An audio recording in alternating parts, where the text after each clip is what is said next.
Hi friends, வணக்கம். Welcome to our channel. இன்றைக்கி இன்ஸ்டண்ட்டாக செய்யக்கூடிய பிரேக்ஃபாஸ்ட்டு கார போண்டா எப்படி செய்கிறதுன்னு பார்க்கலாம். இது நல்லா சாஃப்டாகவும் இருக்கும், அதே போல் நல்லா மொறு மொறுன்னு இருக்கும். இதை நம்ம ஈவினிங் ஸ்நாக்ஸாக கூட எடுத்துக்கலாம். நல்லா டீ கூடலாம் வச்சு சாப்பிட்றதுக்கும் நல்லாயிருக்கும். அதே போல் ஸ்கூல் ஸ்நாக்ஸாக கூட நம்ம குழந்தைங்களுக்கு செஞ்சு கொடுக்கலாம். நம்மகிட்ட இட்லி மாவு மட்டும் இருந்துச்சுன்னா போதும், 10 நிமிஷத்தில் நல்லா சுட சுட கார போண்டா சூப்பராக ரெடி பண்ணிடலாம். வாங்க வீடியோக்குள்ளே போகலாம். ஒரு மிக்ஸி ஜார் எடுத்திருக்கேன். அதில் 2 பல்லு பூண்டு சேர்த்துருக்கேன். 4 காஞ்ச மிளகாய் சேர்த்துருக்கேன். காஞ்ச மிளகாயை 10 நிமிஷம் நல்லா வெந்நீரில் ஊற வச்சுட்டு அப்புறம் சேர்த்துக்குங்க. கொஞ்சமாக தண்ணி ஊற்றி நல்லா ஃபைன் பேஸ்ட்டாக அரைச்சி எடுத்துக்கலாம். இப்போ இதுக்கு நான் 2 கப்பு அளவு இட்லி மாவு எடுத்திருக்கேன். பாருங்கள், இந்த மாதிரி கொஞ்சம் கட்டியாக இருக்க மாதிரி பார்த்துக்குங்க. இந்த கப்பில் தான் நான் எடுத்திருக்கேன். மாவு கொஞ்சம் புளிப்பாகவும் இருக்கணும், அப்போ நல்லா டேஸ்டியாக இருக்கும் போண்டா. இப்போ நம்ம அரைச்ச பேஸ்ட்டை இதில் சேர்த்துக்கலாம். சில்லி பேஸ்ட்டை சேர்த்துக்கலாம். நீங்கள் வெந்நீரில் ஊற வச்சுட்டு அரைச்சிங்கன்னா அந்த மாதிரி சாஃப்டாக அரைக்க முடியும். இப்போ இது கூட 1 டேபிள் ஸ்பூன் அரிசி மாவு, 1 டேபிள் ஸ்பூன் ரவை சேர்த்துருக்கேன். ரவை நீங்கள் வறுத்த ரவை, வறுக்காத ரவை எது வேணாலும் நீங்கள் எடுத்துக்கலாம். இப்போ இந்த மாவு கூட நல்லா மிக்ஸ் பண்ணிக்கலாம். இப்போ இந்த மாவை நல்லா மிக்ஸ் பண்ணிவிட்டு நம்ம ஒரு 10 நிமிஷம் ஊற வச்சுக்கலாம். ஏன்னா ரவை சேர்த்துருக்கோம், ரவை நல்லா கொஞ்சம் ஊறி வரணும். அப்போ தான் நம்மளுக்கு போண்டா நல்லா டேஸ்டியாக கிடைக்கும். மாவு இந்த மாதிரி இருக்குது. இப்போ ஒரு 10 நிமிஷம் ஊறட்டும். பாருங்கள், 10 நிமிஷம் நல்லா ஊறிடுச்சு. மாவு நல்லா சாஃப்டாகிடுச்சு. இப்படி தான் நம்ம எண்ணெயில் போட போகிறோம். இந்த மாதிரி நல்லா ரெடி ஆகிருக்குது. இப்போ நான் வேறு ஒரு பாத்திரத்துக்கு மாற்றிக்கிறேன். இதுக்கு ஒரு தாளிப்பு கொடுத்துக்கலாம்.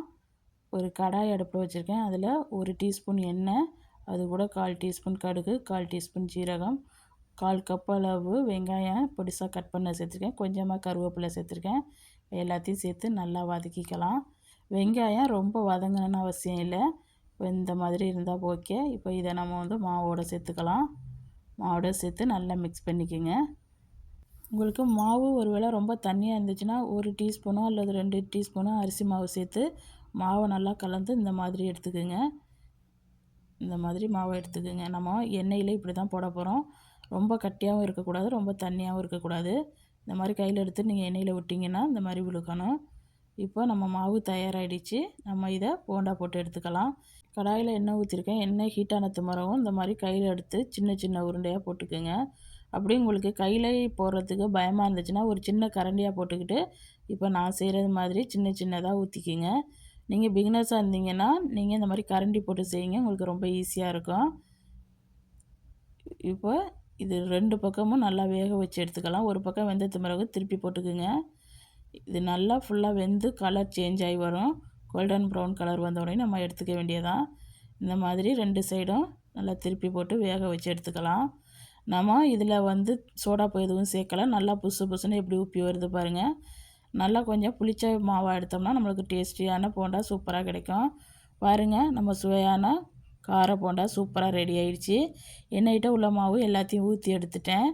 ரொம்ப டேஸ்டியாக இருக்கும், நல்லா மொறு மொறுன்னு இருக்கும்.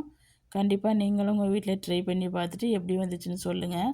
பாருங்கள் எவ்வளோ சாஃப்டாக இருக்குதுன்னு. இதை நம்ம கார சட்னி, கட்டி தேங்காய் சட்னி கூட வச்சு சாப்பிடும்போது ரொம்ப டேஸ்டியாக இருக்கும். இந்த வீடியோ பிடிச்சிருந்துச்சுன்னா இந்த வீடியோக்கு ஒரு லைக் கொடுங்க. மறக்காமல் என் சேனலை சப்ஸ்கிரைப் பண்ணி வச்சுக்கோங்க. இந்த வீடியோ பார்த்த அனைவருக்கும் நன்றி.